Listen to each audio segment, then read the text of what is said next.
Esta es la lección 17 de Historia de la Biblia. Estamos en el libro de Génesis, casi al final. Hemos estudiado a Abraham, Isaac, Jacob y ahora José. Hemos dividido la vida de José en dos partes hasta ahora, y ahora estamos a punto de entrar en la tercera parte de su vida. Lo vimos en primer lugar en el capítulo 37 como el hijo príncipe. Era el favorito de su padre, y esto se manifestaba en su túnica ricamente adornada. Era un joven muy altivo, que trajo reportes malos a su padre de los hechos de sus hermanos. Y dijo sus sueños ante todos sus hermanos, y luego a su padre y a su madre. Esto provocó los celos de sus hermanos, incluso el enojo de su padre, pero su padre recordaba que cuando Dios le daba sueños a él, Dios los cumplía. Por su orgullo, por los celos de sus hermanos, fue vendido a Egipto, a la casa de Potifar, un egipcio, capitán del ejército de Faraón. Ahí fue probado, y aquí lo vemos ya no como el hijo príncipe, sino como el sufriente paciente. Cuando sufre lejos de su padre, madre y hermanos, cuando sufre la tentación de la mujer lasciva, la mujer de Potifar, quien después le tiende una trampa, como si la hubiera ultrajado, sufrió la prisión, y de esa prisión fue exaltado al grado de estar sobre todos los prisioneros, y esta era la prisión de Potifar, en la casa misma de Potifar, donde los enemigos de Faraón, donde el capitán de la guardia estaba sobre la prisión. Vimos allá a los dos, vimos al copero y al jefe de los coperos y al panadero, quienes tienen sueños, y José los interpreta. El panadero es colgado y el copero es restaurado a su lugar de honor, donde se suponía que recordaría a José, pero donde muy pronto le olvidó.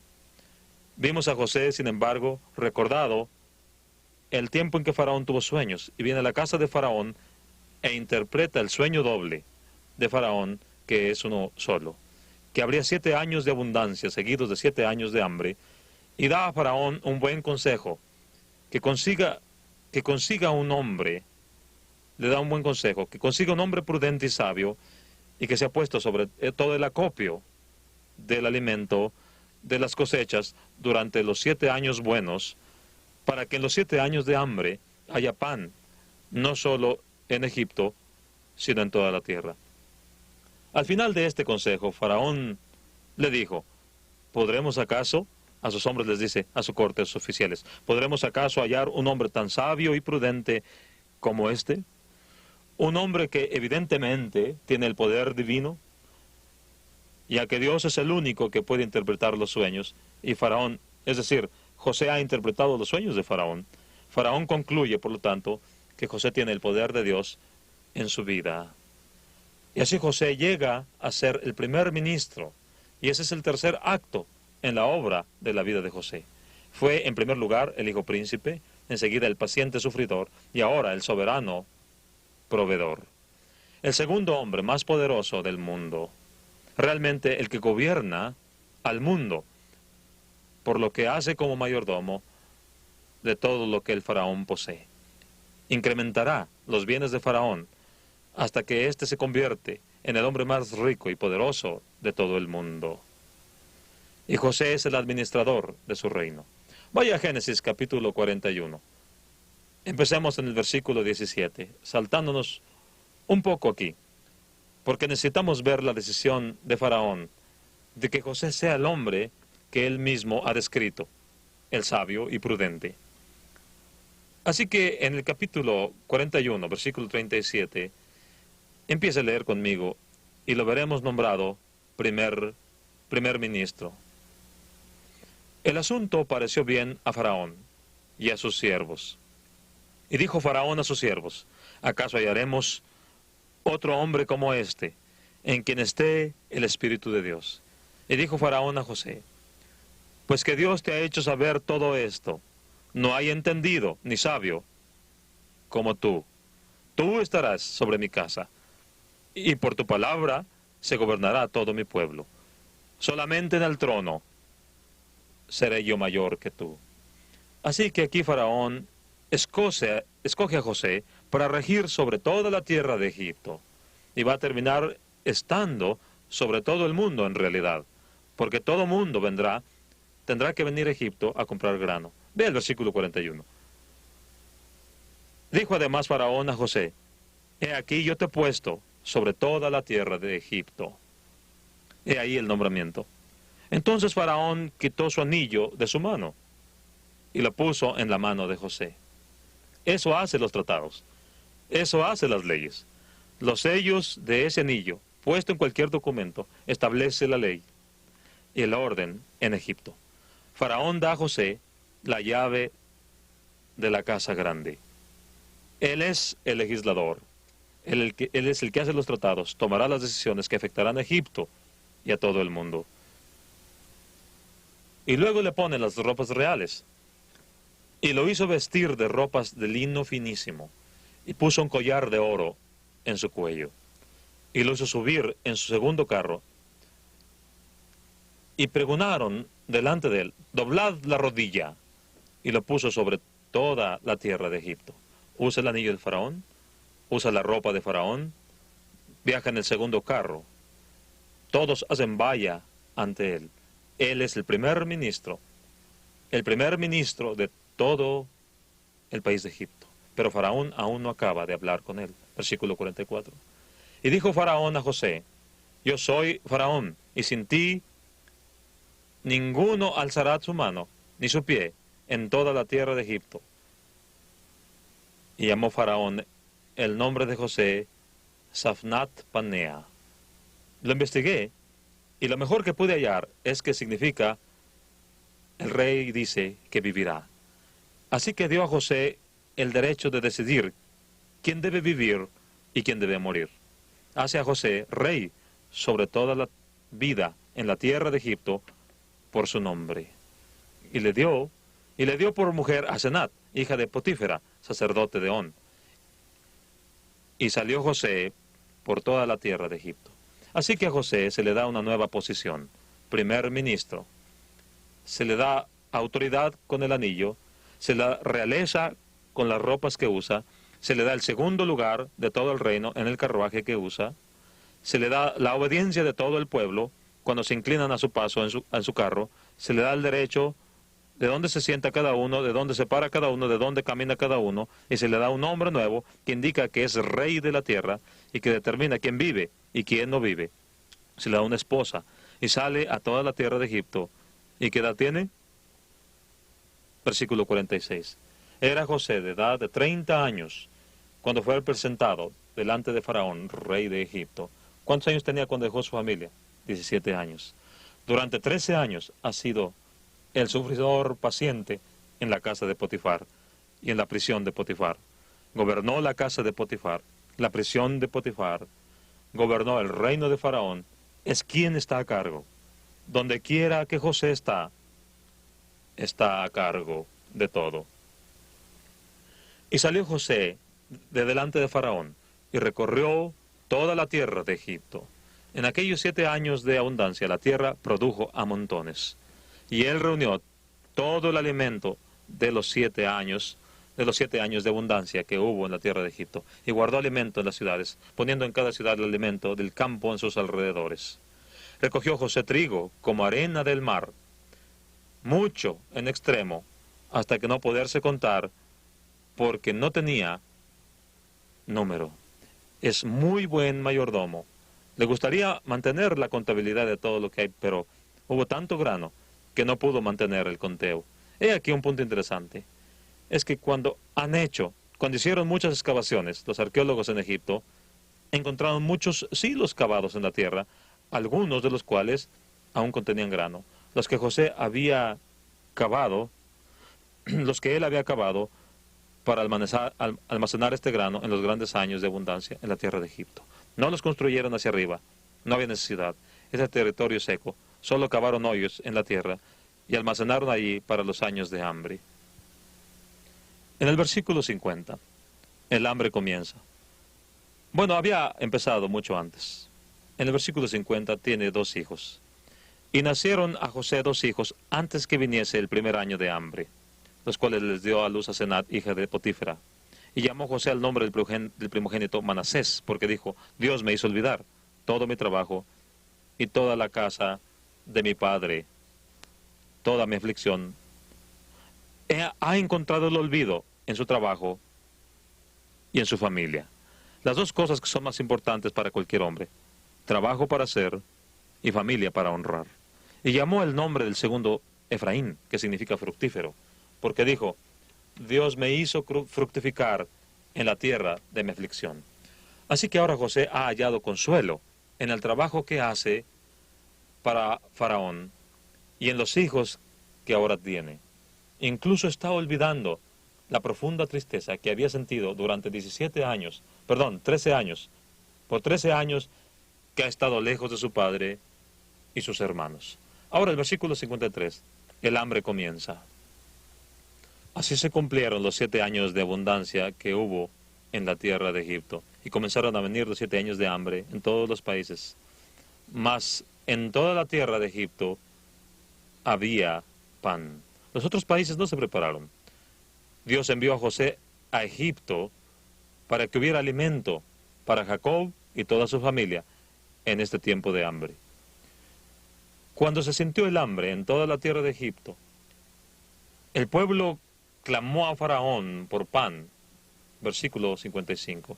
Y dijo Faraón a todos los egipcios: id a José y haced lo que él os dijere. Note que Faraón no tenía el derecho de decirles qué hacer durante este tiempo. Él había dado el derecho a José. Y el hambre estaba por toda la extensión del país. Entonces abrió José todo granero y les dio. No dice así. Abrió José todo granero y vendía a los egipcios, porque había crecido el hambre en la tierra de Egipto. Cuando recogió ese 20% de grano, cuando todos los administradores recolectaron esa quinta parte de grano, ya no era de ellos, era de Faraón. Y habían ganado grandes sumas de dinero en esos años de abundancia, y ahora no les da ningún grano. No hay sistema de racionamiento, se les vende. Faraón se está enriqueciendo con el grano de Egipto. Y todos los países vinieron a Egipto a comprar semilla de este país, porque la hambruna era severa en todas partes. Así que José está otra vez haciendo rico a Faraón. Jacob tendrá que venir a comprar de su hijo José, sin saber que es José. En el capítulo 42, especialmente en los versículos 1 al 28, sus hermanos vienen a Egipto por primera vez. Regresarán por una segunda vez y luego una tercera. No reconocerán a José, sino al final del segundo viaje. Viendo Jacob, capítulo 42, versículo 1. Viendo Jacob que en Egipto había alimentos, dijo a sus hijos: ¿por qué os estáis mirando? Tienen hambre, no tienen nada que comer, y lo único que pueden hacer es sentarse y mirarse. He aquí, yo he oído que hay víveres en Egipto. Descended allá y comprad de ahí para nosotros, para que podamos vivir y no muramos. No se les ha acabado el dinero, pero hay veces que el dinero no es lo más importante. No se puede comer, no se puede sobrevivir con el dinero. Los judíos tienen suficiente dinero, pero no tienen semilla. Y descendieron los 10, porque no los 11. De ninguna manera dejará a Jacob ir a Benjamín. Es el único que le queda de su amada Raquel, de su amada esposa. Y descendieron los 10 hermanos de José a comprar trigo en Egipto, mas Jacob no envió a Benjamín, hermano de José, porque dijo: no sea que le acontezca algún desastre. Vinieron los hijos de Israel a comprar trigo entre los que venían, porque había hambre en la tierra de Canaán. Versículo 6, capítulo 42. Y José era el señor de la tierra. Había sido llamado asistente, había sido llamado mayordomo, y ahora es llamado señor, el que gobierna toda la tierra. Y él le vendía a todo el pueblo de la tierra. Y llegaron los hermanos de José y se inclinaron a él rostro a tierra. Oh, he ahí el sueño cumplido. He ahí al menos 10 de los 11 atados con su rostro a tierra delante de José. Y José, cuando vio a sus hermanos, los conoció, mas hizo como que no los conocía, y les habló ásperamente. Incluso usó un intérprete. Habló en egipcio. ¿Por qué ellos no lo reconocieron? Bueno, número 1, no esperaban encontrarlo. La última vez que lo vieron fue cuando lo vendieron a los ismaelitas, los madianitas que lo trajeron a Egipto. No esperaban que él fuera el gobernador. Además han pasado, 13 más 7 son 20. Han pasado cuando menos 21 años desde la última vez. Así que no tienen manera de reconocerlo. Y además él finge ser un extraño, vestido de ropas egipcias. Tal vez barbado, tal vez definitivamente hablándoles en un idioma extranjero. Pero se disfraza para que no reconozcan quién es. Y les habló ásperamente. Los va a hacer pasar por una serie de pruebas para ver si son hombres verdaderos o son los engañadores que eran cuando los dejó. Les dijo, ¿de dónde habéis venido? Y ellos respondieron, de la tierra de Canaán, para comprar alimentos. José pues conoció a sus hermanos, pero ellos no le conocieron. Entonces se acordó José de los sueños que había tenido acerca de ellos y les dijo, espías sois, por verlo descubierto del país habéis venido. Ellos le respondieron, no, Señor nuestro, sino que tus siervos han venido a comprar alimentos. Ahora no están literalmente rostro a tierra, pero con esas palabras nuevamente se están humillando delante de José. Mi Señor, tus siervos. Así que están reconociendo que Él es mayor que ellos. Somos hombres honrados. Tus siervos nunca fueron espías. Quizás sean honestos. Lo veremos en la prueba. Definitivamente antes no habían sido honestos. Pero quizás esta prueba demuestre que son honestos y sinceros. Y les dice, para haberlo descubierto del país, habéis venido. No les creo que no son espías. Y respondieron, no, tus siervos. Note la constante repetición de la palabra siervos. Están humillados delante de José. Tus siervos éramos 2 hermanos. En el original dice éramos. Hijos de un varón de la tierra de Canaán. Y he aquí el menor está hoy con nuestro padre y el otro no parece. Normalmente un esclavo trabajaba día y noche. Y su vida no pasaba de 20 años. Desde entonces no habían visto a José, así que creen que José ya ha muerto. Y José les dijo, eso es lo que os he dicho, afirmando que soy espías. En esto seréis probados. Vive Faraón, que no saldréis de aquí, sino cuando vuestro hermano menor viniere aquí. Enviad a uno de vosotros que traiga a vuestro hermano, y vosotros quedaos presos, y vuestras palabras serán probadas si hay verdad en vosotros, y si no, vive Faraón, que sois espías. Entonces los puso juntos en la cárcel por 3 días, y al tercer día les dijo José, eso es interesante, recordemos esto para el estudio del Nuevo Testamento, los puso en la cárcel 3 días, si es literal, los saca el 4.º día, pero los pone bajo custodia por 3 días, y regresaron al tercer día y les dijo, esto es lo que voy a hacer, voy a poner a uno de ustedes en la cárcel, y los demás regresarán a su casa, pero a este lo mantendré en custodia, en prisión, hasta que ustedes regresen. Y puso a Simeón en prisión. ¿Por qué no puso a Rubén, el primogénito? ¿Por qué eligió al segundo? ¿Quién fue el que regó por su vida antes? Fue Rubén. Así que Simeón estará encarcelado hasta que ellos regresen con Benjamín. Y los envía con su semilla, y cuando llevan un día de camino, abren sus bolsas para sacar alimento para sus animales y para ellos, y se llevan una sorpresa. Porque cada uno de ellos halla su dinero en su saco de semilla, y se asustan. Ahora, ¿cómo regresarán a verlo, ya que todo lo señala como ladrones? No solo se han ido con el grano, sino también con el dinero. Regresan a su padre, se lo cuentan todo. Y su padre se molesta terriblemente porque él y ellos quedan como ladrones. Y sabe que ese alimento se les terminará pronto también. Y el alimento se les acaba. Y Jacob llama a sus hijos y les dice, volved y comprad. No vamos a leer todo esto porque no tenemos tiempo. Tenemos 6 u 8 minutos, tenemos nada más esta lección. Pero usted puede leerlo en los capítulos 43 al 45. Allí usted verá que Jacob llama a sus hijos y les dice, regresen a Egipto y compren semilla. Ellos respondieron, no podemos, a menos de que llevemos a Benjamín con nosotros. De ninguna manera. José ya no es, y Benjamín es todo lo que tengo. Y Rubén dice, yo respondo por él. Pero Jacob recuerda que éste durmió con Bila, su concubina. Y le dice, no confío en ti. Pero Judá dice, yo te respondo por él. Si no te lo regreso, me castigas a mí. Así que dice, está bien. Llévense a Benjamín. Y si se muere, que muera. Si lo pierdo, que lo pierda. Les dijo, pero lleven doble dinero.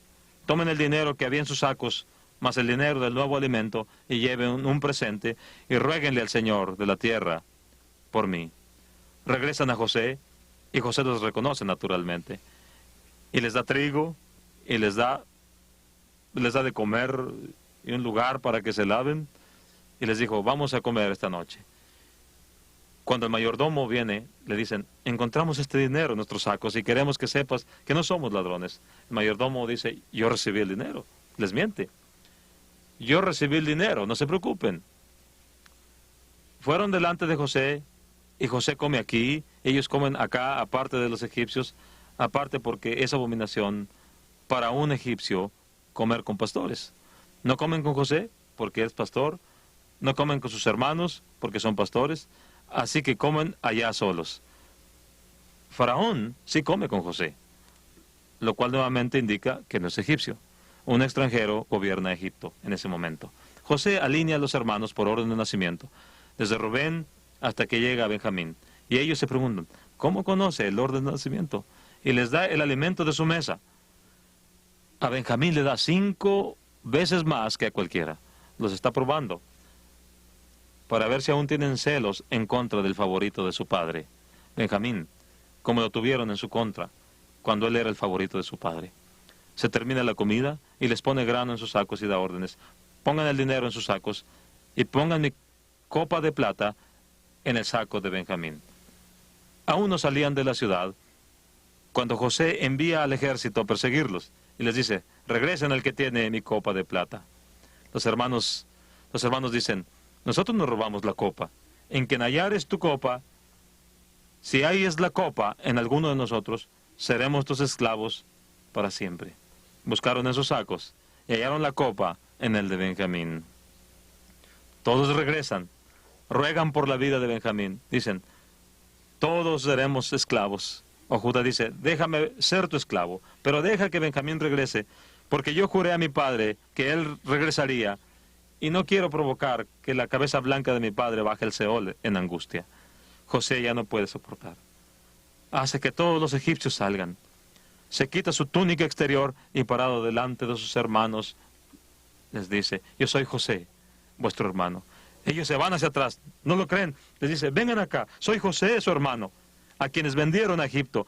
Yo sé que lo hicieron por maldad, pero Dios lo hizo para bien, para salvarnos a todos hasta hoy, para preservarnos. Están felices.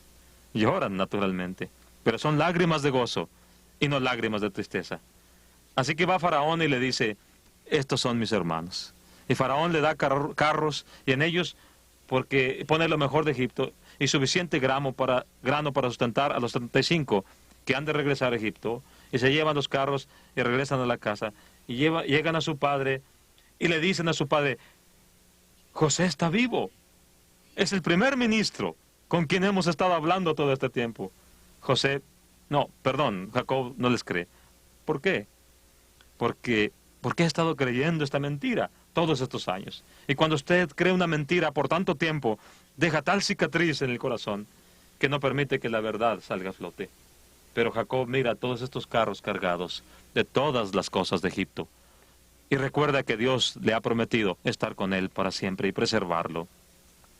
Así que Jacob finalmente dice, basta, lo que oigo es grandioso, lo que veo lo demuestra. Jacob dice, José vive, José mi hijo vive, iré a verle antes que muera. Ahora bien, la siguiente ocasión veremos eso. Veremos cómo Jacob está de nuevo en la presencia de José y cómo cuida José a toda su familia y cómo Jacob bendice la familia cuando muere.